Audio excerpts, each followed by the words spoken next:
Assalamualaikum warahmatullahi wabarakatuh.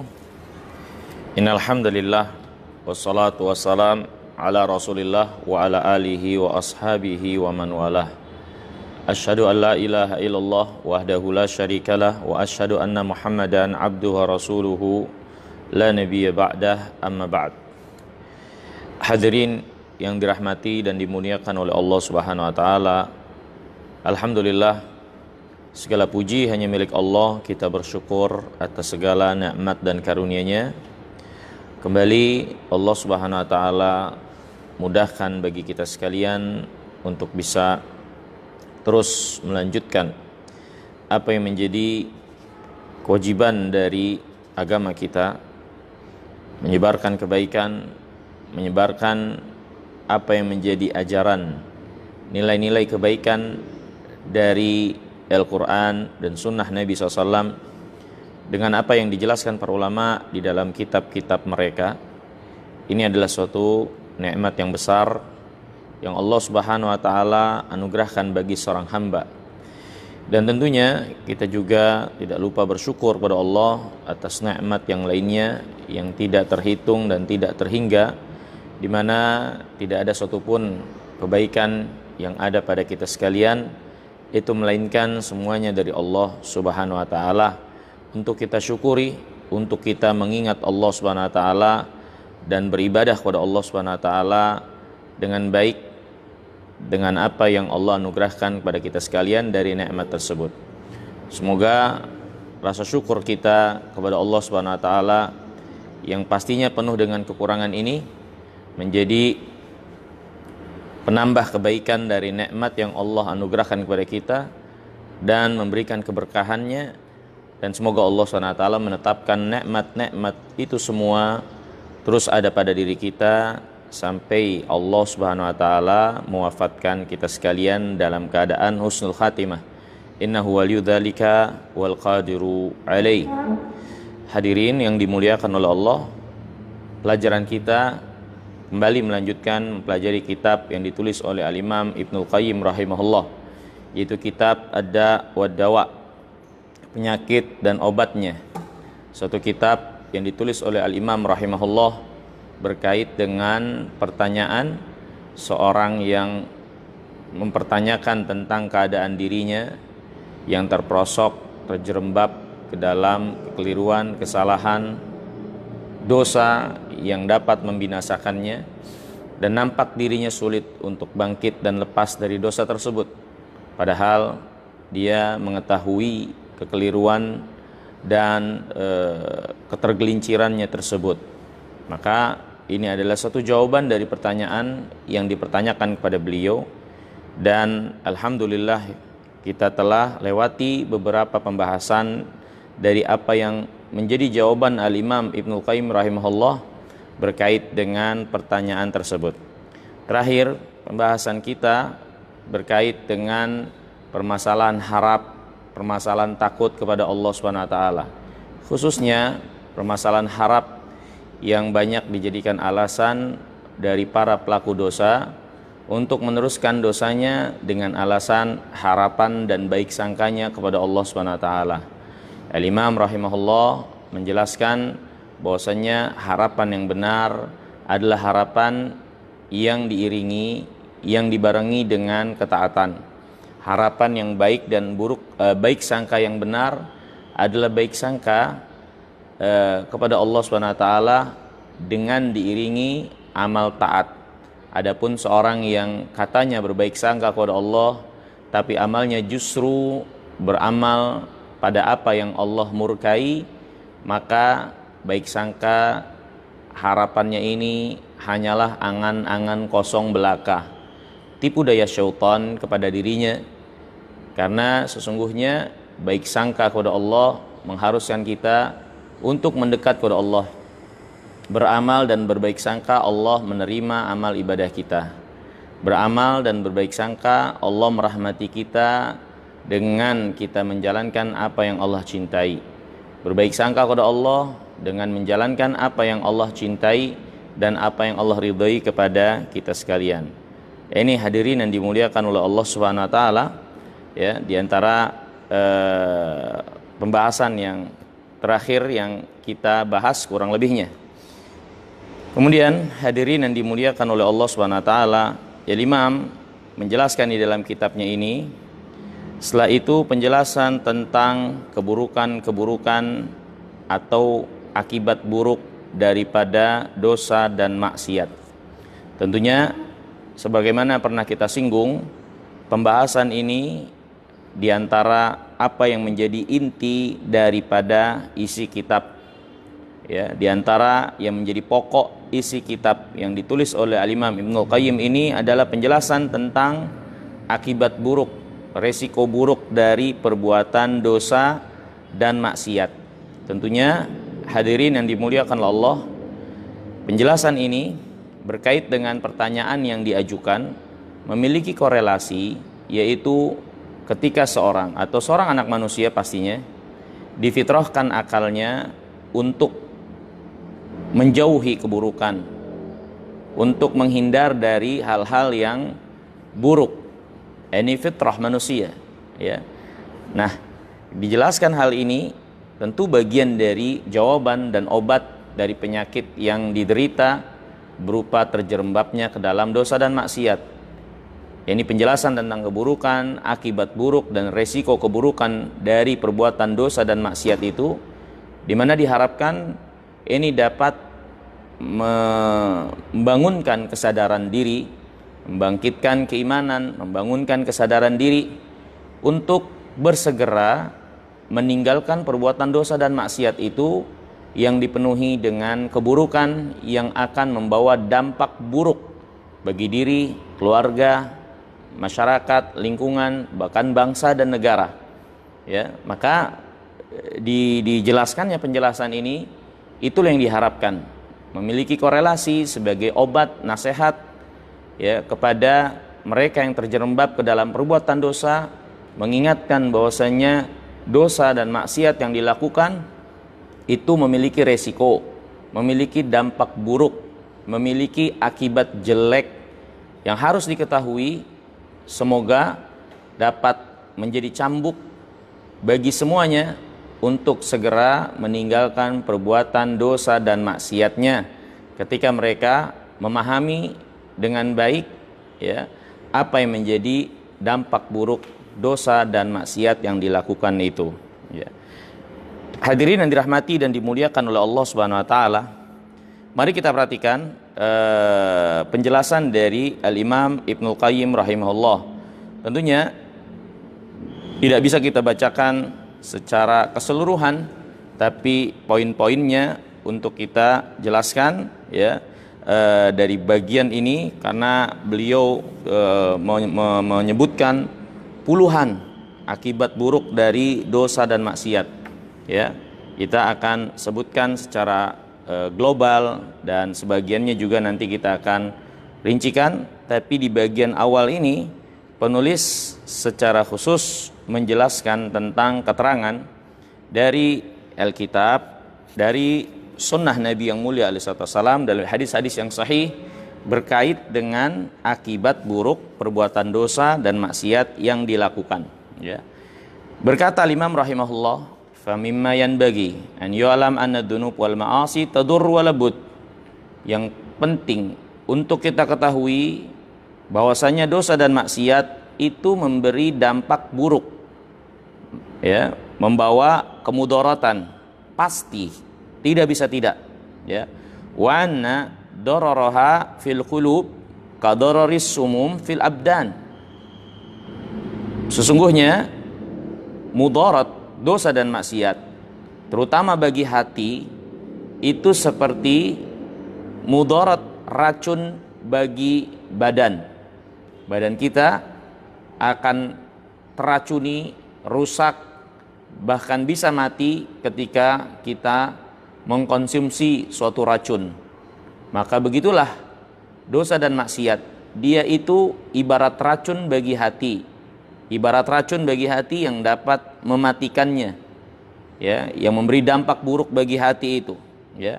Al-ikhtilafi darajatiha fid darari wa hal fid dunya wal akhirah syarrun wada'un illa wasababuhu dzunub wal ma'asi, ya. Dan tentunya racun-racun itu pun memiliki tingkatan-tingkatan. Ada yang mungkin tidak sampai menyebabkan kematian, sampai ada yang menyebabkan kematian. Ada yang hanya sampai pada kelumpuhan, ya, atau yang lainnya. Akan tetapi Al-Imam menjelaskan sesungguhnya, ya, tidak ada keburukan, tidak ada kejelekan di dunia dan di akhirat kecuali dosa dan maksiat. Itulah yang menjadi sebab utamanya. Ya, perlu kita perhatikan dengan baik. Tidak terjadi keburukan di dunia dan di akhirat, melainkan dosa dan maksiat memiliki andil besar, ya, jadi sebab keburukan itu menimpa seseorang di dunia dan di akhirat, ya. Kemudian beliau rahimahullah setelah menjelaskan itu secara global untuk sebagai perhatian bagi kita sekalian, beliau menjelaskan beberapa keadaan yang pernah terjadi pada orang-orang terdahulu dari umat manusia, seperti orang tua kita Adam dan Hawa. Keluar dari surga, dikeluarkan dari surga karena apa? Karena dosa, ya. Iblis laknatullah alaih diusir dari surga dan terlaknat sampai yaumul qiyamah karena dosa. Kemudian juga kaum Nabi Nuh ditenggelamkan ya karena dosa, ya, mendustakan para nabi dan rasul, berbuat syirik, ya. Kemudian juga kaum Ad, Allah binasakan dengan angin yang memporak-porandakan keadaan mereka. Apa yang menjadi sebab itu semua? Dosa, pelanggaran mereka, kekufuran mereka, kesyirikan mereka. Begitu juga dengan kaum Tsamud yang Allah SWT binasakan dengan suara yang menggelegar. Itu semua karena dosa. Begitu juga kaum Lut, sebagaimana ma'ruf bagi kita sekalian. Begitu juga kaum Nabi Allah Syuaib. Begitu juga dengan Firaun, Qarun, Haman, ya, Bani Israel. Ya, Bani Israel, Allah Subhanahu wa taala berfirman tentang orang-orang Yahud, la yab'atsanna 'alaihim ila yaumil qiyamati man yasumuhum su'al adzab. Dalam surah Al-A'raf ayat 167, kami akan timpakan kepada mereka orang-orang yang menjadi sebab mereka terkena siksaan azab yang buruk sampai hari kiamat. Jadi Allah pastikan dalam surah Al-A'raf, Yahudi, ya, mereka akan senantiasa merasakan kepedihan menjalani hidup ini. Allah akan menguasakan kepada mereka orang-orang yang menyiksa mereka dan menimpakan keburukan kepada mereka. Dan itu sampai hari kiamat, kata Allah. Sampai hari kiamat, kata Allah, la yab'atsanna 'alaihim ila yaumil qiyamati man yasumuhum su'al adzab. Kami akan utus atas mereka sampai hari kiamat orang-orang yang menimpakan kepada mereka azab yang buruk. Ya, ini Yahud, dan kita ketahui bersama apa yang ada pada Yahudi dari kekurang ajaran kepada Allah, kekurang ajaran kepada para nabi dan rasul, perbuatan syirik mereka, kemudian perbuatan kilah mereka, mencari-cari alasan untuk menghalalkan yang haram, belum lagi perbuatan keji dan kemungkaran, pembangkangan mereka, ya, dan lain-lain banyak. Allah jelaskan di dalam Al-Quran apa yang menjadi kebobrokan Yahud, ya. Dan mereka ditegaskan oleh Allah dalam Al-Quran, Allah akan kuasakan kepada mereka orang-orang yang senantiasa menimpakan keburukan kepada mereka sampai hari kiamat, ya. Ini hadirin yang dirahmati dan dimuliakan oleh Allah Subhanahu wa taala, dijelaskan oleh penulis secara umum yang keterangannya ini ada di dalam Al-Quran. Apa yang menjadi perjalanan umat terdahulu, azab yang menimpa mereka, itu semua adalah buah tangan dosa dan maksiat yang mereka lakukan. Kemudian hadirin yang dimuliakan oleh Allah, Imam rahimahullah membawakan hadis-hadis Nabi yang mulia alaihi wasallam. Hadis-hadis Nabi yang mulia alaihi wasallam yang menjelaskan ancaman, yang menjelaskan akibat buruk dari perbuatan dosa dan maksiat, pelanggaran yang dilakukan ya oleh umat manusia, ya, apa yang Allah akan timpakan kepada mereka, ya.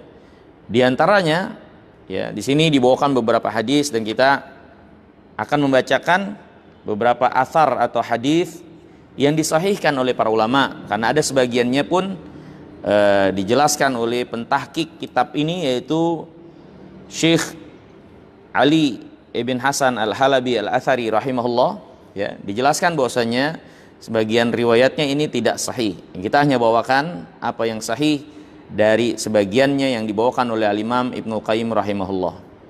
Di antaranya di sini diriwayatkan oleh Al-Imam Ahmad, ya, diriwayatkan oleh Imam Ahmad dari hadis Ummu Salamah. Dia berkata, aku mendengar Rasulullah SAW bersabda, "Idza dhaharatil ma'asi fi ummati, ammahumullahu bi'adzabin min indih." Kalau maksiat itu sudah nampak ke permukaan, terang-terangan, secara umum terjadi pada umatku, maka Allah Subhanahu wa taala akan menimpakan azab kepada mereka secara umum dari sisinya. Maka Ummu Salamah bertanya, "Ya Rasulullah, ama fihim yauma idzin unasun salihun?" Apakah ketika itu sudah tidak ada lagi orang saleh di tengah-tengah umat sampai Allah menimpakan azab menyeluruh menimpa mereka? Maka Nabi menjawab, "Bala, ada orang saleh ketika itu." Ummu Salamah bertanya lagi, ya, "Fa kaifa yusna bi ulaik?" Kemudian bagaimana orang-orang soleh itu diperlakukan? Orang soleh itu ada, tapi terkena juga azab. Apa yang akan menimpa orang soleh itu? Maka kata Nabi SAW, yusibuhum ma asaban nas. Menimpa mereka orang soleh termasuk di dalamnya apa yang menimpa keumuman manusia karena dosa-dosa mereka. Thumma yasiruna ila maghfiratin minallah wa ridwan.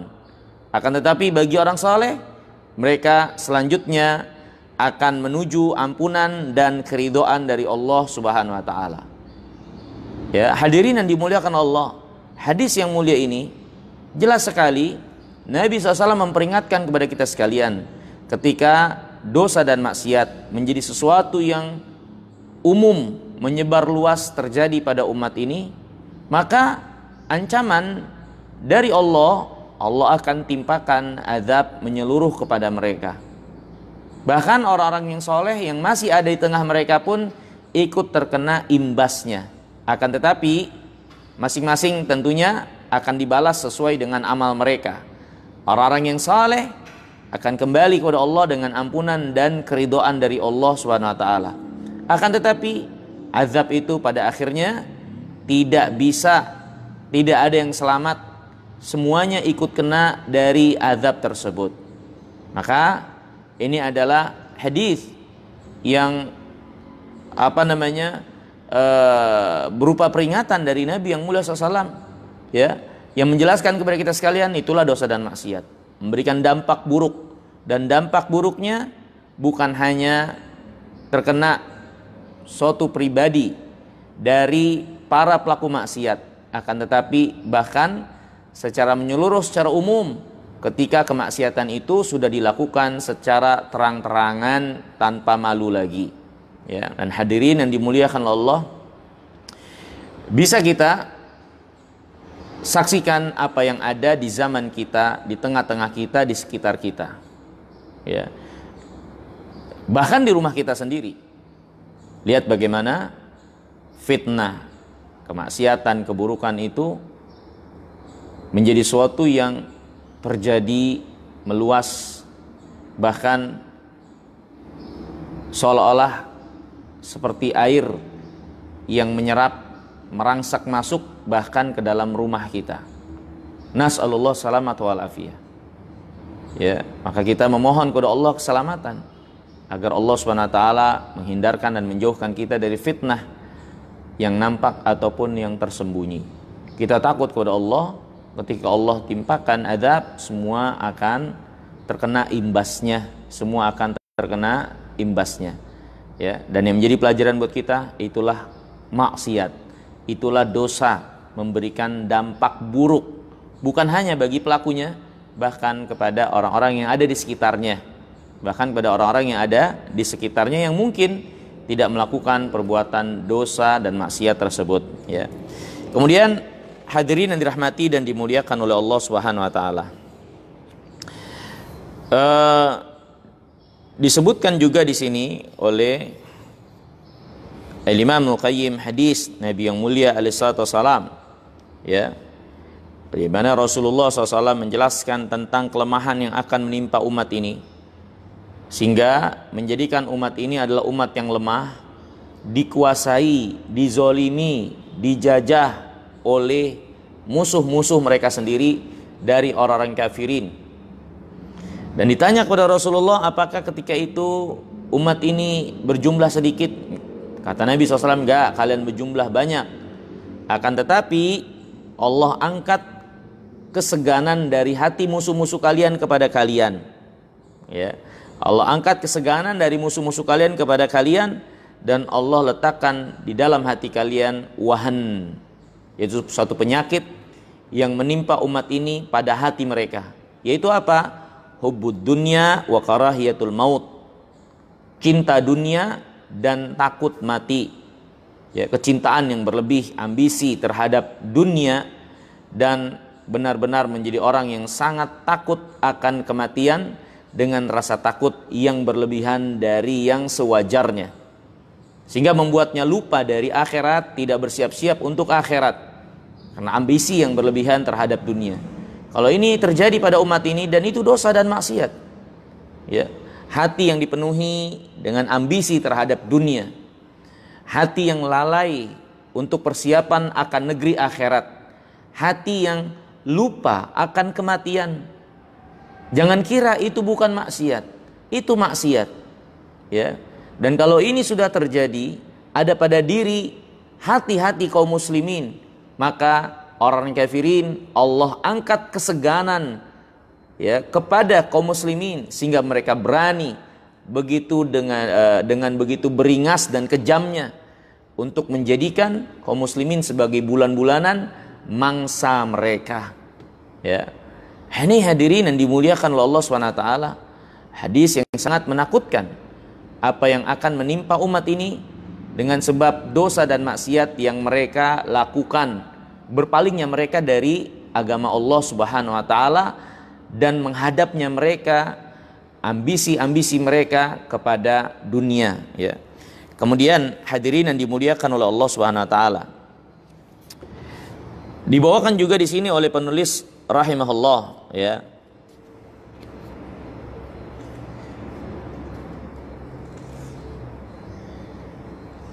yakni hadis Nabi yang mulia alaihi wasallam yang diriwayatkan oleh Al-Imam Ibnu Majah. Ya, jadi saya akan sebutkan hadis-hadis yang memang disahkan oleh para ulama, ya, yang tidak kita akan lewati.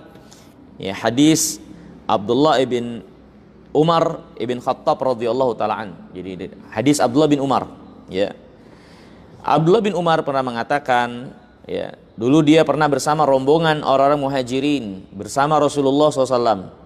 Kemudian Rasulullah SAW menghadap kepada mereka, orang-orang muhajirin yang bersama beliau, menghadap dengan wajahnya. Kemudian Nabi bersabda seperti ini, ya ma'syaral muhajirin, wahai sekalian orang-orang muhajirin, khamsu khisalin wa'udhu billah an tudrikuhun. Ada 5 perkara yang aku memohon perlindungan kepada Allah agar kalian tidak mendapatinya. Ya. Lihat, sampai-sampai Rasulullah memohon perlindungan untuk orang-orang muhajirin kepada Allah. Ya, tentunya Nabi sangat mencintai orang muhajirin dan tidak ingin menimpa mereka hal yang buruk. Ya, sehingga Nabi mendoakan agar orang muhajirin tidak mendapati keadaan ini. Apa yang dikhawatirkan oleh Rasulullah SAW ini untuk terjadi pada umat ini, dan Nabi SAW berdoa orang-orang muhajirin tidak akan mendapatinya. Yang pertama, ma dhaharatil fahishatu fi qaumin hatta a'lanu biha illa btulu bit tawa'in wal auja allati lam takun fi aslafihim alladzina madaw. Tidaklah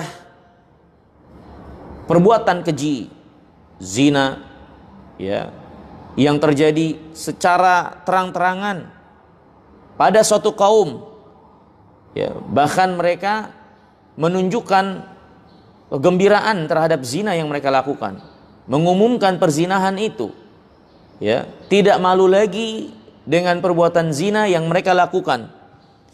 Kalau hal ini sudah terjadi pada suatu kaum secara terang-terangan, maka mereka Allah akan uji, Allah timpakan dengan penyakit taun dan penyakit yang belum pernah ada pada orang-orang sebelum mereka.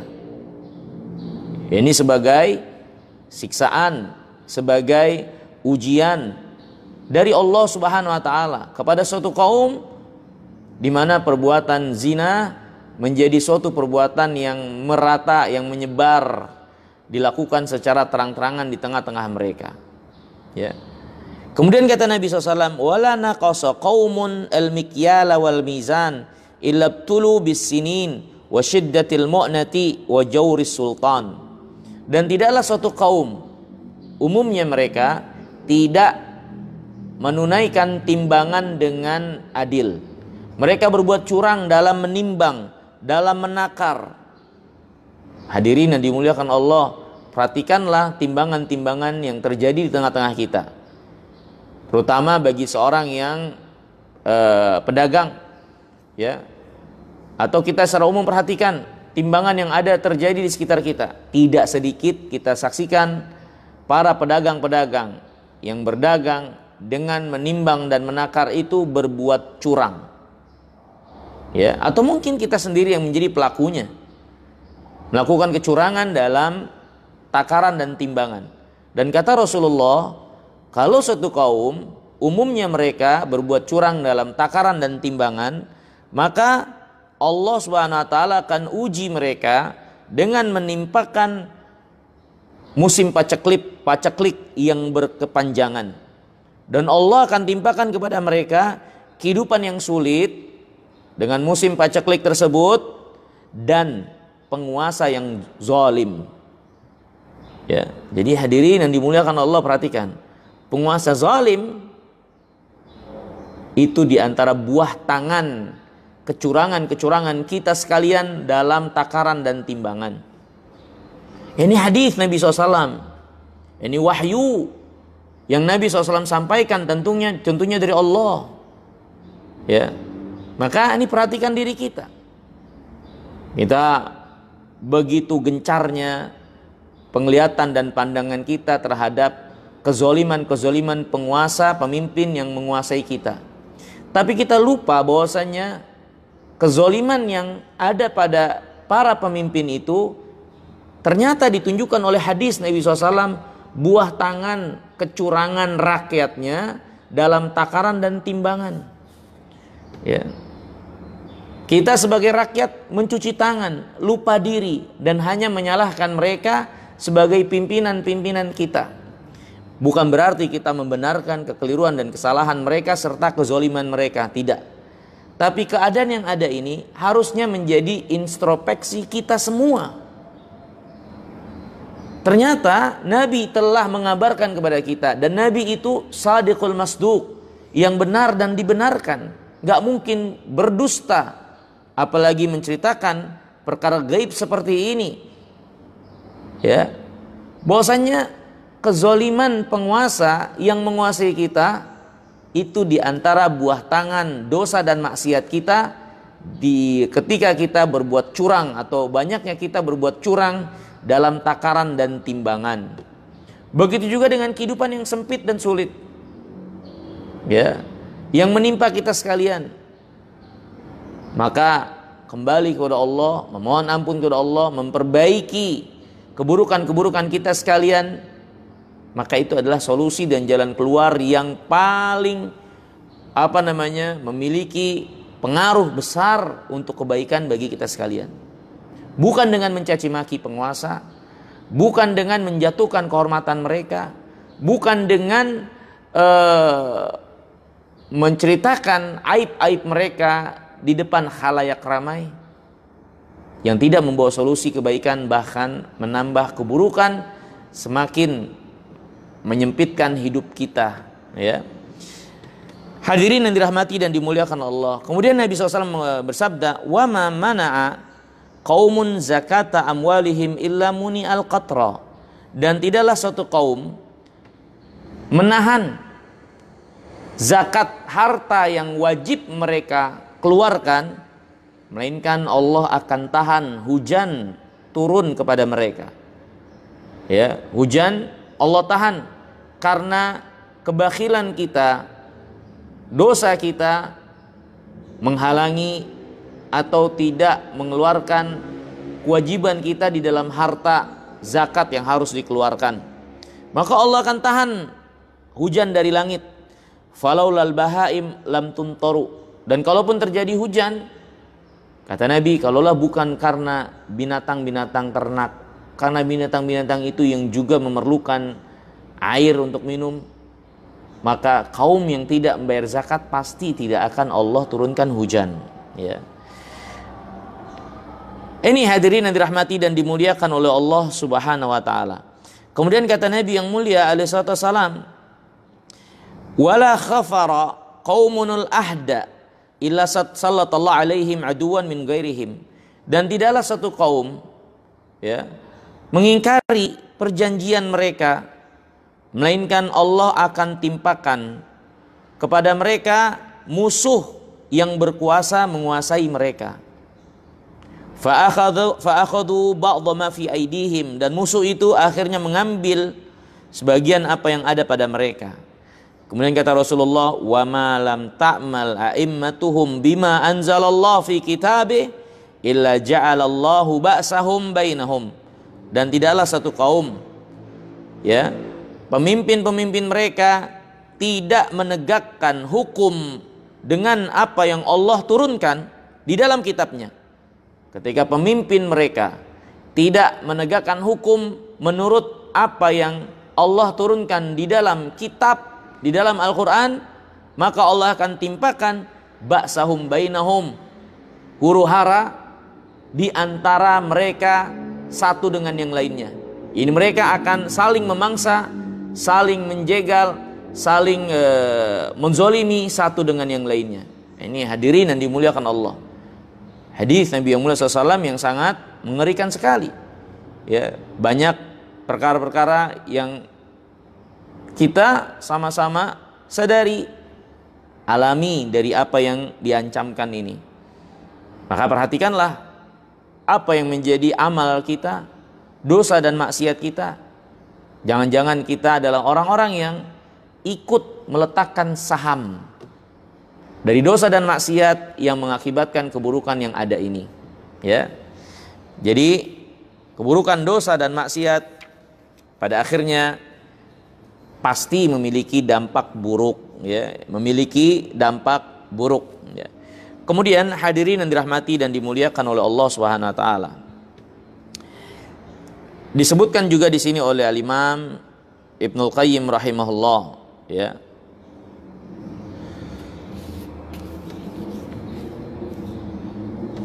Yakni hadis-hadis yang lainnya, ini semakna, tapi ada tambahan di sini. Yakni disebutkan di sini Nabi SAW bersabda, wa ma taraka qaumunul amra bil ma'ruf wa nahya anil munkar illa lam turfa a'maluhum wa lam yusma du'auhum. Tidaklah satu kaum meninggalkan amar ma'ruf nahi munkar melainkan amal mereka tidak akan diangkat dan doa mereka tidak didengar. Di antara akibat buruk kita meninggalkan amar ma'ruf nahi munkar, amal itu tidak diangkat di sisi Allah dan doa tidak didengar. Hadirin yang dimuliakan oleh Allah Subhanahu wa taala. Kita hidup di zaman di mana menegakkan amar ma'ruf nahi munkar, akhirnya orang-orang yang menegakkannya dituduh, disudutkan, direndahkan. Dianggap sebagai orang yang berlebihan, orang yang fanatik, orang yang ekstrim, ya, dan lain-lain dari julukan dan sebutan-sebutan buruk, ya. Maka ini pasti ada dampaknya bagi kita sekalian, ya, yang akhirnya melemahkan orang-orang yang memiliki semangat dan kecemburuan untuk menegakkan amar ma'ruf nahi munkar. Dan juga kita saksikan bagaimana orang-orang yang akhirnya memiliki kekuasaan pun meninggalkan amar ma'ruf nahi munkar. Seorang ayah, ya, kepada anak-anaknya, kepada istrinya, seorang yang berkuasa di suatu wilayah membiarkan masyarakatnya, lingkungannya mengerjakan amar ma'ruf nahi munkar, bahkan mereka menjadi orang yang ikut mendukung dan melakukan, memfasilitasi keburukan itu. Ya, takutlah kita kepada Allah SWT. Nah, akhirnya itu menyebabkan doa kita tidak didengar oleh Allah, amal kita tidak diangkat oleh Allah Subhanahu wa taala. Nah, ini diantara akibat buruk dari dosa dan maksiat, ya. Kemudian hadirin yang dirahmati dan dimuliakan oleh Allah Subhanahu wa taala, dibawakan juga di sini oleh Al-Imam Ibnu Qayyim rahimahullah perkataan Al-Umri Az-Zahid, ya, atau Al-Umari Az-Zahid. Athar perkataan Al-Umari Az-Zahid, inna min ghaflatika an nafsik wa iradika anillah antara ma yuskhitullah fatajawazahu wa la ta'mur fihi wa la tanha anhu khaufan mimman la yamliku li nafsihi darran wa la naf'an. Sesungguhnya di antara kelalaianmu engkau melalaikan kewajibanmu, di antara keberpalinganmu dari Allah, yaitu engkau melihat sesuatu yang terjadi dari apa yang Allah murkai. Sesuatu yang Allah murkai terjadi, fatajawazahu, kemudian engkau biarkan saja. Tentunya padahal engkau memiliki kemampuan, memiliki kekuasaan, memiliki wewenang untuk mengingatkan, untuk memperingatkan, untuk melarang, untuk menghentikan, tapi engkau tinggalkan, engkau lewatkan. Ini adalah bagian dari keberpalinganmu dari Allah, dan itu dosa dan maksiat. Ya, itu dosa dan maksiat, ya. Engkau tidak memerintahkan kebaikan, engkau tidak melarang keburukan, karena engkau takut orang-orang yang tidak memiliki mudarat dan manfaat bagi dirimu. Hadirin yang dimuliakan oleh Allah SWT, ya. Betapa banyak sekarang kita saksikan masing-masing dari kita, ya, diselimuti rasa takut ketika ingin menegakkan amar ma'ruf nahi munkar. Padahal kepada orang yang kita miliki kekuasaan atas mereka, kita takut akhirnya mereka nanti nggak suka sama kita, mereka nanti meninggalkan kita, mereka nanti kecewa, mereka nanti tersinggung dan seterusnya. Padahal kita memiliki kekuasaan atas mereka dan kita tidak lakukan dari memerintahkan yang ma'ruf dan melarang dari yang mungkar itu. Dan ini kata para ulama adalah bagian dari keberpalingan kita dari Allah. Karena kita lebih mendahulukan mereka yang tidak bisa memberikan manfaat dan mudarat daripada keridhaan Allah Subhanahu wa taala, dan ini dosa dan maksiat. Ini dosa dan maksiat, ya.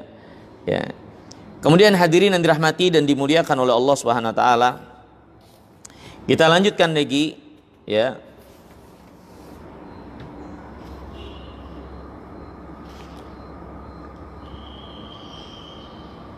Al-Imam Ibnu Qayyim rahimahullah membawakan di sini asar dari Anas bin Malik yang diriwayatkan oleh Al-Imam Al-Bukhari rahimahullah. Anas bin Malik pernah berkata, innakum la ta'maluna a'malan hiya adaqu fi a'yunikum minasyari. Sungguh, ya, Anas pernah berkata pada orang-orang yang berada pada zamannya ketika itu, sungguh kalian melakukan suatu perbuatan, di mata kalian perbuatan itu tidak ada artinya apa-apa, ya, tidak lebih bernilai dari sehelai rambut di sisi kalian. Ya, ada perbuatan yang kalian lakukan, kalian anggap itu remeh, biasa saja. Bahkan rambut lebih berharga dari perbuatan itu, sehingga kalian mengabaikannya. Kemudian kata Anas, In kunna lana'udduha ala ahdi Rasulillah SAW minal mubiqat. Adapun kami sesungguhnya dulu pada zaman Nabi, perbuatan itu kami pandang sebagai perbuatan yang mendatangkan kebinasaan. Ya. Ini Anas bin Malik radhiyallahu ta'ala pada menyaksikan orang-orang yang melakukan perbuatan pada zamannya, nampak meremehkan dosa dan maksiat yang mereka lakukan. Padahal dulu kalau itu dilakukan pada zaman Nabi, para sahabat menganggapnya sebagai perkara yang membawa kebinasaan. Kalau ini terjadi pada zaman Anas bin Malik, bagaimana dengan zaman kita?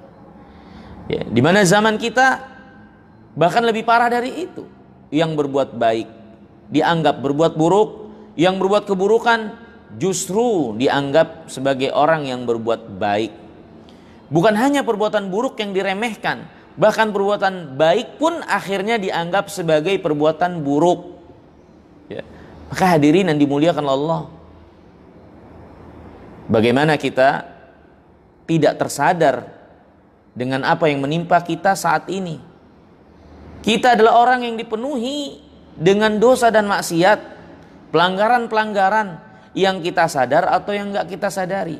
Bahkan pelanggaran yang kita lakukan, kalau kita mau jujur, adalah pelanggaran-pelanggaran yang membawa dan mendatangkan kebinasaan bagi kita sekalian. Ya, hadirin yang dirahmati dan dimuliakan oleh Allah Subhanahu wa taala. Dibawakan juga di sini oleh Imam Ibnu Qayyim rahimahullah permisalan, ya, dari asar Abdullah bin Mas'ud. Abdullah bin Mas'ud pernah berkata suatu permisalan, ya, yang dia sandarkan kepada Nabi yang mulia alaihi salatu wasalam. Iyyakum wa muhaqqiratid dzunub. Hati-hati oleh kalian dari dosa-dosa yang dianggap remeh, dosa-dosa yang dianggap sepele. Hati-hati dari sikap menyepelekan dosa dan maksiat. Fa innahunna yajtami'na 'ala rajul hatta yuhliknahu.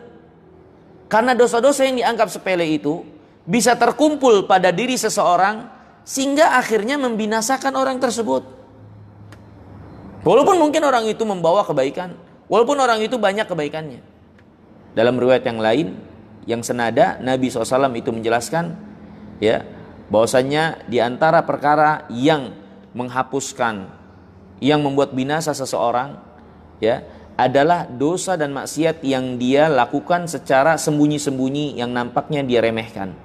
Dia mungkin menampakkan kebaikan ketika ada di depan orang banyak, tapi ketika sembunyi dan sendiri, dia adalah orang yang terdepan melanggar batasan Allah. Maka takutlah kita kepada Allah SWT. Perbuatan dosa yang kita lakukan, yang gak dilihat oleh banyak orang, ternyata itu yang membinasakan kita, membinasakan amal kita. Ya, maka jangan remehkan perbuatan dosa dan maksiat. Oleh sebab itu hadirin yang dimuliakan Allah, kitab ini di antara kitab yang sangat penting untuk kita baca, bahkan untuk kita ulang-ulang sebagai nasihat bagi diri kita, sebagai cambuk bagi diri kita, yang kita terus-menerus mengulang-ulang dosa yang kita lakukan, baik secara sembunyi-sembunyi apalagi, dan juga yang terang-terangan, agar menjadi perhatian bagi kita sekalian. Dosa itu memiliki pengaruh buruk. Jangan merasa aman dari akibat buruk dosa dan maksiat yang kita lakukan. Jangan kita menyalahkan orang lain terlebih dahulu keburukan yang menimpa kita, sedangkan kita adalah orang yang bermula dengan dosa dan maksiat. Ingat dan takutlah kita kepada Allah SWT. Dosa-dosa inilah yang akhirnya membawa keburukan bagi kehidupan kita. Maka kitab ini sangat bermanfaat sekali insyaallah ta'ala untuk kita baca dan ulang-ulang membacanya, agar menjadi cambuk, perhatian, dan menyadarkan diri kita untuk berhenti, bertobat, dan benar-benar bertekad meninggalkan perbuatan maksiat yang biasa kita lakukan, baik secara terang-terangan ataupun yang kita lakukan sembunyi-sembunyi yang tidak diketahui oleh banyak orang, tapi Allah tentunya maha mengetahuinya. Ya. Kemudian, ya, kata Abdullah bin Mas'ud, ya, Nabi SAW mengatakan seperti ini. Permisalan orang-orang yang meremehkan dosa dan maksiat, ya, itu seperti suatu kaum yang singgah di di tempat singgah, ya, di tanah lapang, yang menjadi tempat singgah. Ya. Kemudian kaum itu mendatangkanlah apa yang menjadi kebutuhan mereka, ya. Kemudian masing-masing dari rombongan kaum itu yang singgah di suatu tanah lapang membawa kayu, ya, membawa kayu untuk mereka kumpulkan. Warajul yaji bil'ud, warajul yaji bil'ud, hatta jama'u sawadan wa ajajju naran, sampai kayu-kayu ini terkumpul menjadi kayu bakar dan mereka menyalakan api. Wamdoju ma qadafu fiha, kemudian mereka membakar apa yang mereka bawa, ya, di kayu bakar yang mereka bakar tersebut. Akhirnya habis dan lenyap, ya. Ini permisalan yang disebutkan dalam athar ini, ya, sebagai pelajaran bagi kita sekalian. Permisalan orang-orang yang meremehkan dosa dan maksiat itu seperti orang-orang yang memusnahkan apa yang dia miliki dari perbekalan, apa yang dia miliki dari hal-hal yang bermanfaat baginya. Ya. Ini hadirin yang dimuliakan Allah SWT. Jadi dosa itu berakibat buruk bagi kebaikan-kebaikan yang kita lakukan. Berakibat buruk dan memiliki efek buruk bagi kebaikan-kebaikan yang kita lakukan. Bahkan ada dosa-dosa yang akhirnya membatalkan amal kebaikan yang kita lakukan, seperti syirik terutama, ya, seperti syirik terutama. Jadi jangan kita ikuti tipu daya syaitan, orang-orang yang terperangkap dalam perangkap syaitan dalam perbuatan dosa, ya, dengan syubhat bahwasanya yang penting saya berbuat ketaatan, yang penting seimbang, berbuat dosa juga tapi berbuat taat juga. Ini tipu daya syaitan yang akhirnya tambah menenggelamkan kita dalam perbuatan maksiat. Ya, harusnya kita sadar bisa jadi keburukan yang kita lakukan itu akan menerbangkan kebaikan-kebaikan kita dan memusnahkannya. Dan sikap meremehkan dosa dan maksiat itu adalah suatu dosa. Itu adalah suatu dosa yang lain, ya, selain dosa maksiat itu sendiri. Seorang berbuat maksiat itu dosa, tapi sikapnya meremehkan dosa dan maksiat itu dosa yang lain. Itu dosa juga. Ya, maka ini banyak dilalaikan oleh kita sekalian. Ya, kita hanya menganggap dosa yang kita lakukan itu adalah sebuah dosa, tapi kita lupa sikap kita meremehkan dosa dan maksiat itu juga adalah perbuatan dosa. Seperti yang dikatakan oleh Anas, dulu pada zaman Nabi kami itu melihat perbuatan itu membinasakan, tapi sekarang kalian lakukan pelanggaran itu, kalian anggap remeh dan anggap enteng. Bahkan perbuatan maksiat itu tidak kalian anggap lebih berharga dari sehelai rambut kalian, ya. Ini hadirin yang dirahmati dan dimuliakan oleh Allah Subhanahu wa taala. Kemudian dibawakan juga oleh penulis rahimahullah, ya. Wa min hahuna qala ba'dus salaf. Dari sini berkata sebagian salaf terdahulu. Ini orang-orang saleh terdahulu. Al-Imam mengutip perkataan yang bagus dari mereka sebagai pelajaran bagi kita sekalian. Walaupun beliau tidak sebutkan siapa namanya ini, tapi tidak menjadi suatu kepentingan siapa yang mengucapkan, tapi apa yang diucapkan itu yang harus kita perhatikan, ya. Kata Al-Imam, berkata sebagian salaf terdahulu, al-ma'asi baridul kufri. Maksiat itu adalah penghantar yang menghantarkan kepada kekafiran. Kama anal qublah baridul jima. Sebagaimana mencium itu yang menghantarkan kepada perbuatan bersetubuh. Wal ghina bariduz zina. Dan nyanyian-nyanyian itu adalah penghantar kepada perbuatan zina. Wan nazar baridul ishq. Dan memandang itu adalah penghantar yang menghantar kepada al-ishq, yaitu kerinduan yang berlebih, cinta buta, ya. Wal marad baridul maut. Dan sebagaimana sakit itu adalah penghantar yang dapat menghantarkan kepada kematian. Yang menjadi pelajaran buat kita dari perkataan ini, hendaklah kita memperhatikan jangan pernah meremehkan maksiat. Karena ternyata maksiat pada akhirnya dapat menghantarkan kepada kekufuran. Dan betapa banyak keburukan-keburukan besar itu diawali dari keburukan-keburukan kecil, perbuatan maksiat yang dianggap sepele. Ya, nanti kita ada pembahasannya tersendiri. Al-Imam menyebutkan bahwasanya maksiat menghantarkan kepada maksiat-maksiat yang lainnya. Ya. Kemudian Al-Imam juga rahimahullah membawakan athar yang dibawakan oleh Imam Ahmad rahimahullah dalam kitabnya Zuhud. Ya, ini perkataan Al-Auza'i. Ya, Al-Auza'i pernah berkata, sami'tu Bilal ibn Sa'ad, aku pernah mendengar Bilal bin Sa'ad berkata, la tandur ila sigaril maksiyah walakin indur man asait. Jangan kalian lihat kecilnya dosa maksiat, tapi lihatlah siapa yang kalian langgar aturannya. Jangan kalian lihat ya pelanggaran kecil yang kalian lakukan, tapi lihatlah siapa yang aturannya kalian langgar. Yang kalian langgar aturannya itulah aturan Allah. Ketika seorang bermaksiat, dia melanggar aturan Allah. Ya, maka tentunya Allah SWT tidak berhak untuk dia sepelekan. Ya, tidak berhak untuk dia sepelekan. Sebagian kita itu memiliki rasa takut, kecemasan ketika dia melanggar aturan perusahaannya, aturan bosnya, aturan manusia. Tapi tidak takut ketika melanggar aturan Allah Subhanahu wa taala. Ini sangat aneh sekali. Apakah di matanya Allah lebih ringan, lebih rendah kedudukannya daripada manusia itu, daripada makhluk? Sehingga dengan begitu ringan dan meremehkannya ketika melanggar Allah, dan mereka sangat takut dan memuliakannya ketika melanggar aturan manusia. Ini adalah kekacauan dan kegoncangan. Ini adalah suatu yang terbalik. Ketika melanggar aturan makhluk, kita begitu takutnya, tapi ketika melanggar aturan Allah, kita begitu beraninya. Ini menunjukkan kelemahan dari keimanan dan keyakinan itu.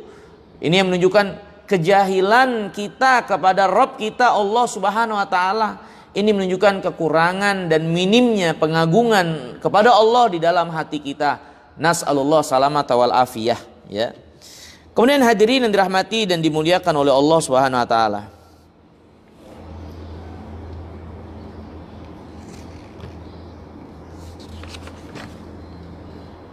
Al-Imam Ibnu Qayyim ya kemudian mengatakan,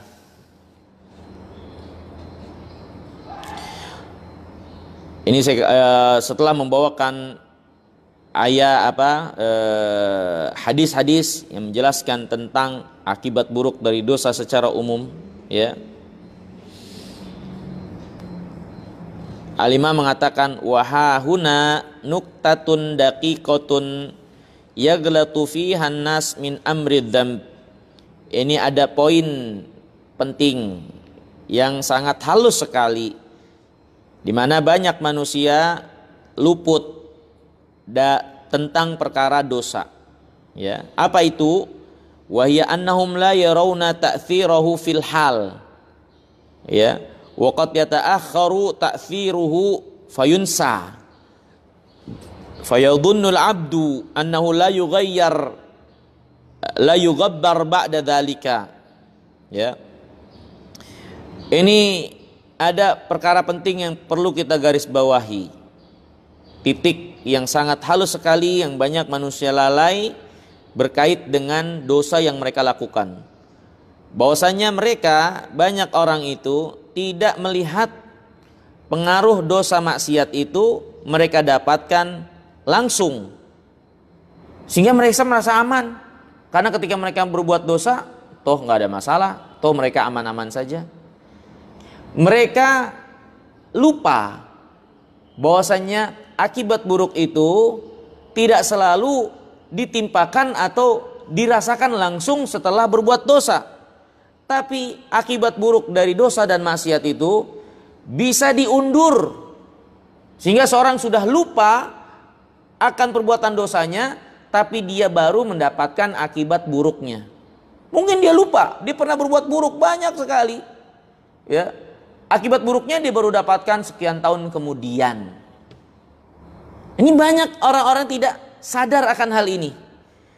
Merasa aman dengan perbuatan dosa yang dilakukan karena tidak mendapatkan efek buruknya langsung. Ya, padahal bisa jadi efek buruknya itu ditangguhkan sampai pada akhirnya mengenai dia juga. Dia udah lupa. Ya, makanya hadirin yang dimuliakan Allah, sangat aneh kita dengar sebagian perkataan orang ketika terkena maksiat. Mereka mengatakan, terkena musibah mereka mengatakan, ya Allah dosa saya apa sehingga saya mendapatkan ini? Ya Allah salah saya apa sehingga saya mendapatkan ini? Apa yang dia maksud dengan ucapannya ini? Apa dia pikir Allah menzolimi dia? Ya, tidak dia sadar kalau dia itu manusia yang penuh dengan dosa. Harusnya ketika dia tertimpa musibah seperti ini, jangan dia salahkan Allah. Jangan dia mengatakan suatu kalimat yang menunjukkan Allah salah karena dia nggak pernah berbuat dosa. Ya, tengok lagi ke belakang, betapa banyak dosa dan maksiat yang dia lakukan dan dia telah lupa. Dan saat itulah ketika musibah itu terjadi dan menimpa dirinya, saat itulah Allah SWT rasakan akibat buruk dari dosa dan maksiat itu kepada dirinya. Ya, sehingga nggak ada kebutuhan dan nggak benar kalau dia mengatakan, ya Allah salah saya siapa? Yang harusnya dia lakukan dan dia ucapkan, ya Allah ampuni saya. Ya, sadar bahwasanya kita ini penuh dengan dosa. Yang kita ingat ataupun yang tidak kita ingat, sehingga keburukan yang kita lakukan, sehingga kita mendapatkan keburukannya, ya akibat buruknya menyadarkan kita untuk kembali kepada Allah Subhanahu wa taala. Al-Imam Ibnu Qayyim rahimahullah mengingatkan, banyak manusia ini luput, lalai. Mereka pikir akibat buruk dari dosa itu selalu langsung menimpa pelakunya. Mereka lupa kalau akibat buruk dari dosa dan maksiat bisa saja Allah tangguhkan. Sampai pada satu saat Allah SWT menghendaki untuk menimpakan akibat buruk itu kepada seseorang, pasti orang itu tidak akan selamat darinya. Nabi yang mulia alaihi wasallam bersabda, innallaha la yumlidz zalim hatta idza akhadhahu lam yuflithu. Sesungguhnya Allah benar-benar menangguhkan orang-orang yang zalim itu, tidak menimpakan akibat buruk dari kezaliman dosa maksiat mereka segera. Allah tangguhkan sampai pada saat waktunya, maka orang yang zalim ini tidak akan bisa lari, pasti akan kena dari akibat buruknya tersebut. Ya, Allah berfirman, wala yahsabannal ladzina zalamu annama numli lahum khairan li anfusihim innama numli lahum liyazdadu ithman. Janganlah orang-orang yang berlumuran dosa, yang berbuat zalim ini menyangka kalau Allah tangguhkan keburukan menimpa mereka itu baik buat mereka. Mana saya nggak dapat keburukannya? Mana saya tidak mendapatkan akibat buruknya dengan perbuatan dosa dan maksiat yang terus mereka lakukan terus menerus setiap harinya? Mereka tidak sadar juga, terus menerus menumpuk dosanya dan merasa nggak ada masalah karena Allah tidak menimpakan kejelekan buat mereka. Bahkan sebagian orang menjadikan materi dunia, kedudukan yang ada pada mereka, ya, dimuliakannya mereka di mata manusia, menjadi alasan kalau mereka itu nggak salah dan benar dengan apa yang mereka lakukan, padahal itu jelas maksiat, padahal itu jelas pelanggaran. Ada sebagian manusia seperti itu, menjadikan kebaikan dunia sebagai tolak ukur kami ini selamat di sisi Allah atau enggak. Seperti yang ada pada orang musyrikin ketika menolak seruan para nabi dan rasul, mereka menjadikan alasan penolakan mereka itu adalah keadaan diri mereka yang berada pada kemuliaan, nasab mereka yang mulia, harta yang melimpah, materi yang banyak, anak-anak yang banyak. Adapun pengikut nabi dan rasul, fuqara al-masakin, orang lemah, rendah dan hina. Sehingga mereka mengatakan, kalau memang kami salah, kami pasti tidak akan mendapatkan kemuliaan dunia ini. Kalau memang orang beriman benar, kenapa mereka justru adalah orang-orang pinggiran? Ya. Tapi ini adalah alasan orang-orang kafirin. Alasan orang-orang yang lupa kepada Allah SWT. Orang-orang yang Allah mungkin ulur buat mereka berikan dunia sehingga semakin lalai mereka dan tenggelam dalam dosa. Tapi Allah tidak akan pernah lupa sampai pada satu saat mereka terus-menerus dengan dosa mereka itu, azab Allah pasti akan lebih berat dan lebih pedih lagi menimpa mereka. Ya, ini hadirin yang dimuliakan Allah SWT. Perhatikan keadaan diri kita dan jangan merasa aman dari azab Allah. Ini adalah perbuatan orang kafirin. Allah berfirman, afa aminu makrallah fala ya'man makrallah illal qaumul kafirun. Apakah mereka merasa aman dari makar Allah? Tidak ada yang merasa aman dari makar Allah kecuali orang-orang kafir. Merasa kebaikan-kebaikan dunia mereka itu menunjukkan mereka berada dalam keamanan, nggak ada masalah dengan kekafiran mereka, nggak ada masalah dengan maksiat, nggak ada masalah dengan pelanggaran, nggak ada masalah dengan pembangkangan terhadap kebenaran. Ya, jadi banyak manusia nggak sadari ini, menganggap sepele dosa dan maksiat mereka karena merasa dosa yang mereka lakukan tidak langsung membuat borok di kulit mereka. Mana dosa nggak bikin kita benjolan? Menurut mereka seperti itu. Ada sebagian orang mengatakan begitu. Nggak apa-apa dosa, kan nggak benjolan ini, sehingga nggak terlihat dan seterusnya. Ini sikap meremehkan dalam dosa. Ya, banyak manusia luput dan tidak sadari bahwasanya Allah SWT, kalau Allah kehendaki, Allah ulur pelaku-pelaku dosa itu, sehingga pada saatnya Allah timpakan kepada mereka azab yang lebih pedih lagi karena setelah menumpuknya dosa-dosa mereka. Ya. Ini hadirin yang dirahmati dan dimuliakan oleh Allah Subhanahu wa taala. Kemudian penulis menjelaskan, ya,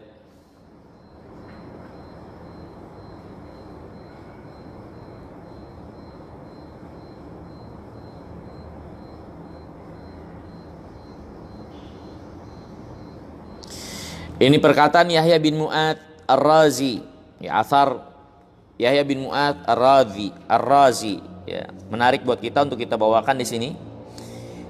Yahya bin Mu'az Ar-Razi mengatakan, ajibtu min dhi aqlin yaqul fi du'aih, Allahumma la tushammit biyal a'da.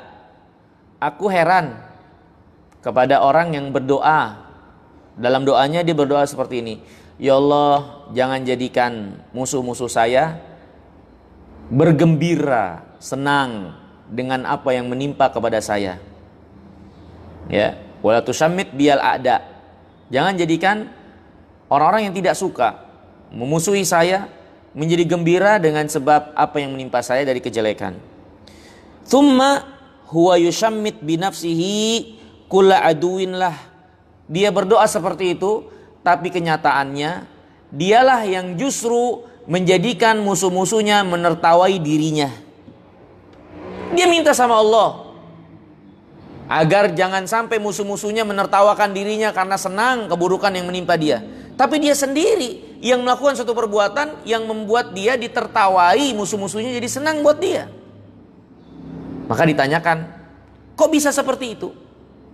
Emang apa yang dilakukan oleh orang tersebut? Ya, sehingga dia dengan perbuatannya ini sesungguhnya menjadikan musuh-musuhnya tertawa kepada dia. Dikatakan oleh Yahya bin Mu'ad, ya asillah wa yushammit bihi fil qiyamah kulla aduwin. Yaitu dia bermaksiat kepada Allah, yang dengan perbuatan ini maka setiap musuh-musuh yang memusuhinya ini ikut bergembira atau berpihak kepada dia dengan kemaksiatannya tersebut, ya. Maka ini diantara perbuatan bodoh dari yang dilakukan oleh seorang hamba. Dia meminta agar Allah tidak menjadikan musuh-musuhnya mengecilkan, menertawakan dia karena kejelekan dia, tapi dia sendiri justru yang melakukan suatu perkara yang akhirnya ditertawakan dan memberi kesenangan, ya, bagi musuh-musuhnya, yaitu dengan dia bermaksiat kepada Allah Subhanahu wa taala. Naudzubillah, nasallallahu salamata wal afiyah, ya. Kemudian hadirin yang dimuliakan oleh Allah Subhanahu wa taala, Al-Imam Ibnu Qayyim rahimahullah kemudian menjelaskan di dalam kitabnya ini secara terperinci lagi, ya, dengan poin-poinnya, ya, akibat buruk, ya, menjelaskan tentang akibat dan dampak buruk dari dosa dan maksiat. Yang poin-poin ini merincikan apa yang sebelumnya dijelaskan secara global dari akibat buruk, ya, dari athar dan hadis-hadis Nabi yang mulia Shallallahu Alaihi Wasallam. Kita bacakan, ya, sebagiannya. Yang perlu kita jelaskan akan kita jelaskan, yang sudah jelas mungkin kita akan lewatkan dan hanya menjelaskan secara umum saja. Yang pertama, ya, di antara akibat dan dampak buruk dari dosa dan maksiat, hirmanul ilm. Seorang akan diharamkan dari ilmu. Ya, ini di antara dampak buruk dari dosa dan maksiat. Seorang sulit menyerap ilmu. Ya, apalagi kalau kemaksiatannya itu adalah kesombongan. Kata Allah, "Sa'asrifu an ayati alladziina yatakabbaruna fil ard."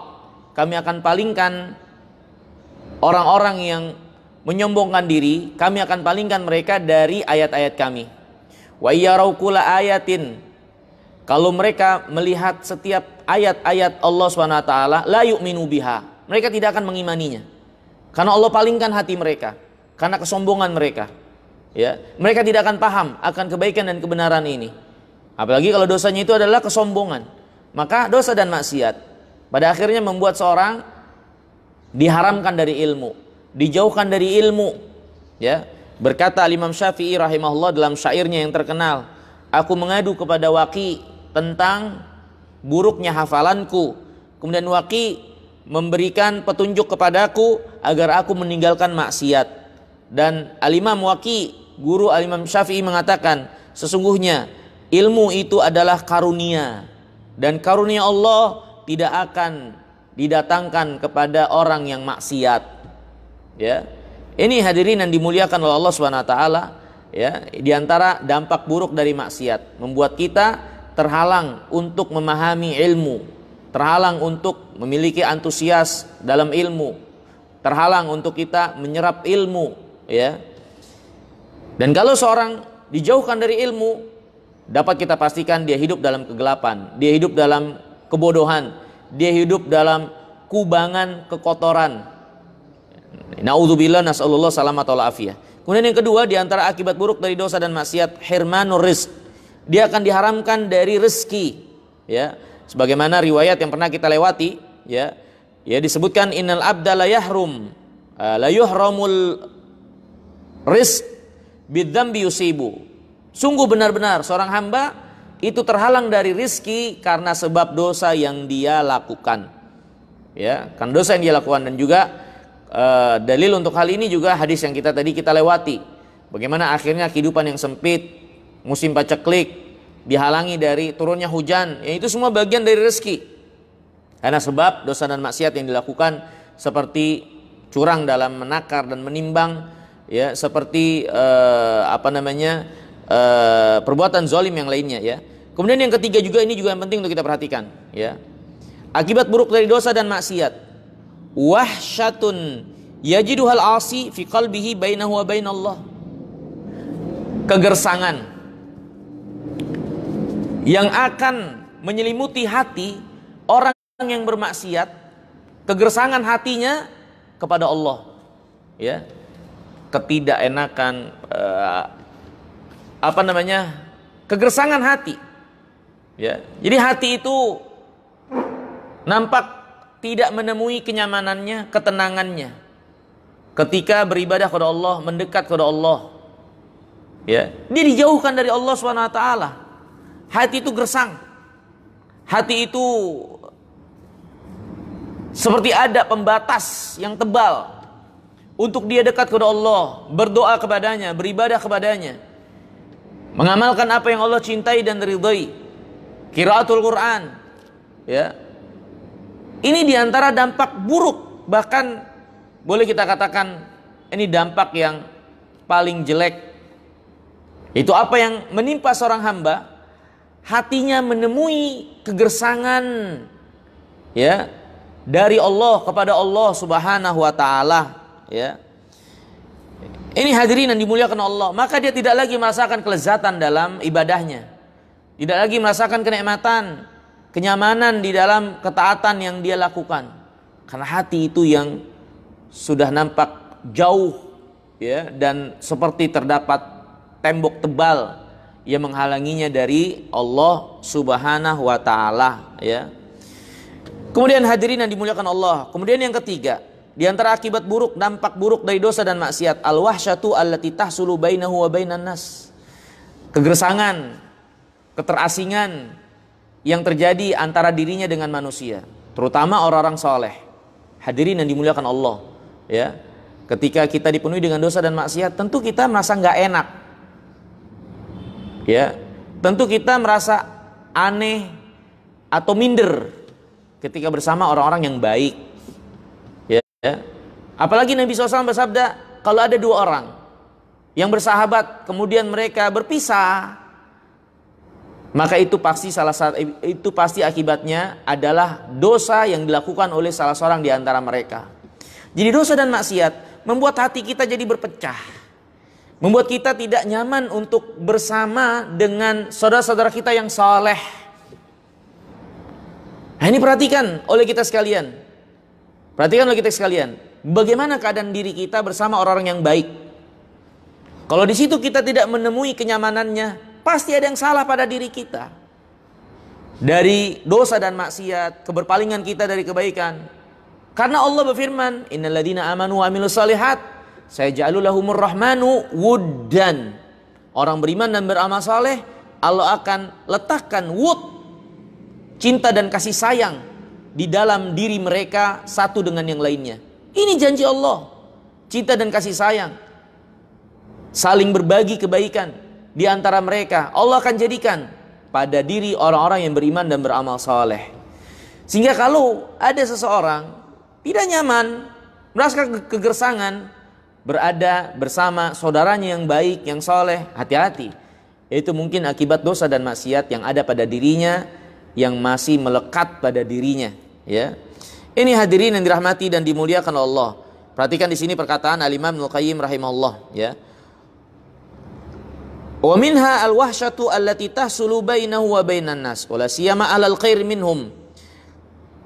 Di antara dampak buruk dosa dan maksiat adalah kegersangan yang terjadi antara dirinya dengan manusia, ya. Terutama orang-orang baik di antara manusia. Fainahu yajidu wahsyatan bainahu wa bainahum. Dampak buruk maksiat pastinya akan membawa kegersangan, ketidakenakan, ya, minder kepada orang-orang yang baik. Wa kullama qawiyat tilkal wahsyah, semakin kuat keminderan itu, ba'uda minhum, dia akan semakin menjauh dari orang-orang baik. Wa min mujalasatihim, dia akan menjauh dari kebersamaan, duduk bersama dengan orang baik. Wa hurima barakatal intifa bihim, dan akhirnya dia diharamkan manfaat kebaikan bersama orang-orang yang saleh, orang yang baik. Wa qaruba min hisbi syaitan, akhirnya kalau dia tidak bersama dengan orang yang baik, jauh dan minder dari orang baik, dia akan dekat dengan hisbu syaitan, tentara-tentara dan yang berpihak kepada syaitan. Biqadri ma ba'uda min hisbir rahman wa taqwa hadhil wahsyatu hatta tastahkima fataqa'a bainahu wa baina imra'atihi wa waladihi wa aqaribihi wa bainahu wa baina nafsihi fatarahu mustauhishan binafsihi. Semakin kuat, ya, atau sejauh mana dia jauh dari orang-orang yang saleh, dari orang-orang yang berpihak kepada Ar-Rahman, dan semakin kuat keminderannya sehingga akhirnya menyelimuti dan menguasai, mendominasi dirinya, sehingga akhirnya itu pun terjadi antara dia dengan istrinya, dengan anak-anaknya, dengan kerabat-kerabatnya, bahkan dengan dirinya sendiri, sehingga keminderan itu menyelimuti dirinya. Ya, kita saksikan orang-orang yang minder, yang gak percaya diri, bahkan jangan sama orang lain, sama dirinya sendiri pun dia akhirnya seperti itu. Hadirin yang dimuliakan Allah SWT, saksikan oleh kita orang-orang yang sudah diselimuti narkoba, terutama, ya, orang-orang yang diselimuti dengan perbuatan zina. Bagaimana mereka itu sangat minder ketika bersama dengan orang-orang yang baik. Bagaimana mereka, jangankan sama orang, sama dirinya saja mereka minder, nggak punya kepercayaan diri. Ya, lihat bagaimana mereka itu seperti binatang yang liar. yang tidak memiliki aturan dan tidak memiliki kenyamanan untuk kebersamaan bersama-sama orang-orang yang berada dalam kebaikan, ya. Ini hadirin yang dimuliakan oleh Allah Subhanahu wa taala. Allah Subhanahu wa taala berfirman tentang mereka yang berpaling dari agama Allah, tentang mereka yang berpaling dari kebaikan. Kata Allah, ka'annahum humurun mustanfirah farrat min kaswarah. Mereka itu seolah-olah seperti keledai yang lari tunggang langgang karena takut ketika melihat seekor singa. Ya, hadirin yang dimuliakan Allah, perhatikan di sini. Allah memisalkan orang yang berpaling dari agama Allah Subhanahu wa taala, ya, itu seperti seekor keledai yang lari dari singa yang dia lihat. Apa korelasi permisalan ini? Ya, apa makna dari permisalan ini? Hadirin yang dimuliakan Allah, orang-orang yang berpaling dari agama Allah, yang dikelilingi dan diselimuti oleh keburukannya, pada akhirnya dia akan anggap kebaikan itu sebagai keburukan. Seperti keledai yang melihat seekor singa, maka begitulah orang-orang yang diselimuti kejelekan melihat keburukan, melihat kebaikan seperti seekor keledai melihat singa. Sehingga dia lari, sehingga dia akan asing, nggak akan sesuai, dia akan minder, dia akan menghindar. Itulah akibat buruk dari berpalingnya seorang dari Allah, dari agama Allah, dengan dia berbuat maksiat, ya, dengan perbuatan-perbuatan maksiat yang dia lakukan. Ini hadirin yang dimuliakan Allah, ya, lihat bagaimana Allah tutup akhirnya hatinya, kenyamanannya, kelezatannya untuk berada di dalam kebaikan dan ketaatan. Ini diantara akibat buruk yang mengerikan sekali, ya, sehingga akhirnya seorang nyaman pada sesuatu yang kotor, yang rendah dan hina, dan tidak nyaman serta minder ketika berada pada sesuatu yang mulia, ya. Kemudian hadirin yang dimuliakan Allah, terakhir, ya, yang kelima, nanti kita akan lanjutkan lagi, itu ada puluhan, ya, di sini. Yang kelima disebutkan oleh Imam Ibnu Qayyim, di antara akibat dampak buruk dari perbuatan dosa dan maksiat, ta'siru umurihi alaihi. Allah atau dia akan mendapatkan urusannya itu susah, berat, ya. Tidaklah dia mengalami atau menghadapi suatu urusan kecuali urusan itu nampak berat bagi dia, dia sulit untuk menghadapinya, tidak menemui solusi, tidak menemui jalan keluar, buntu sebuntu-buntunya. Karena Allah berfirman, "Wa man yattaqillah yaj'al lahu makhrajan." Yang bertakwa kepada Allah, Allah akan jadikan solusi jalan keluar. "Wa man yattaqillah yaj'al min amrihi yusra." Yang bertakwa kepada Allah, Allah jadikan urusannya itu mudah. Maka berarti yang enggak bertakwa kepada Allah urusannya berat, sulit, buntu, dan dia akan terus merangsek kepada kesesatan-kesesatannya, keburukan-keburukannya yang semakin membebani dan menyusahkan dirinya menjalani hidup ini. Maka ini hadirin yang dimuliakan Allah, di antara dampak buruk perbuatan dosa dan maksiat, kesusahan dan kesulitan-kesulitan akan mendampingi dia mengisi kehidupan yang fana ini. Na'udzubillah, nas'alullah as-salamata wal afiyah. Mungkin ini dulu yang bisa kita pelajari, ya, poin yang kelima, sampai poin yang kelima. Setelah sebelumnya Imam Ibnu Qayyim menjelaskan secara global, ya, dari akibat buruk dosa dan maksiat, kemudian beliau rincikan dan spesifikasikan, ya, yang menjadi lebih terang dan lebih jelas lagi buat kita sekalian untuk kita benar-benar perhatikan hal ini, menyemangati dan menjadi cambuk bagi diri kita untuk benar-benar menjaga diri dari apa yang Allah haramkan dari dosa dan maksiat, bersungguh-sungguh meminta kepada Allah agar Allah menganugerahkan kepada kita rasa takut sehingga kita menghindari dan menjauhi kemaksiatan kepadanya, dan Allah menganugerahkan kepada hati kita ketaatan sehingga kita mudah untuk melaksanakan ketaatan, ya. Ini di antara perkara yang sangat penting bagi kita sekalian dalam keberagamaan, yaitu penjagaan diri kita dari dosa dan maksiat yang dapat menjauhkan kita dari Allah Subhanahu wa taala. Mungkin ini yang bisa kita sebutkan, yang bisa kita pelajari di kesempatan siang hari yang mulia ini. Kalau nggak ada yang soal yang masuk, mungkin kita cukupkan. Ya insya Allah kita akan lanjutkan di kesempatan yang akan datang. Semoga Allah memberikan kemudahan bagi kita sekalian pada kebaikan dan takwa, dan kita mohon kepada Allah untuk menjaga, melindungi kita dari setiap fitnah yang nampak ataupun yang tersembunyi bagi kita dan keluarga kita. Dan kita mohon kepada Allah Subhanahu wa taala dengan nama-namanya yang husna dan sifat-sifatnya yang tinggi untuk memudahkan bagi kita sekalian menghindari, menjauhi apa yang Allah murkai, apa yang menjadi kebencian Allah Subhanahu wa taala. Dan kita mohon semoga Allah Subhanahu wa taala memudahkan bagi kita ketaatan kepadanya dan apa-apa yang akan mendekatkan kita kepada surganya. Innahu waliyyu dzalika wal qadiru alaihi. Wa sallallahu nabiyina Muhammadin wa ala alihi wasallam. Wa akhiru da'wana alhamdulillahi rabbil alamin. Wassalamualaikum warahmatullahi wabarakatuh.